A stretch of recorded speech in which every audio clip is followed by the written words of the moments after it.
voici le tout nouveau Q5 Sportback, la version coupée du Q5. Comme vous pouvez le voir, on a un rayon très incliné, une version qui coûte 2200 € plus cher que la version classique. Je vous montre tout de suite le coffre.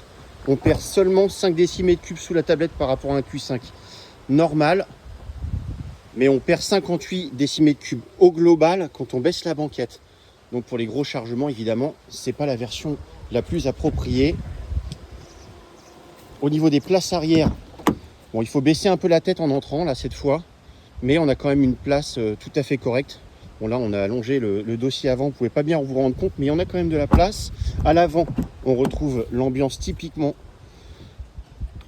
Audi des dernières générations, avec la grande dalle numérique incurvée composée de la grande instrumentation et du système multimédia. Et puis on a un troisième écran ici qui est optionnel, qui permet de faire pas mal de choses et notamment de chanter pour les amateurs de karaoké.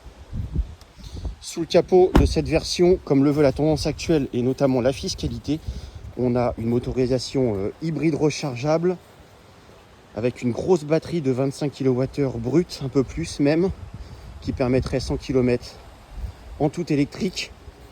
On en a fait entre 80 et 90 pour l'instant.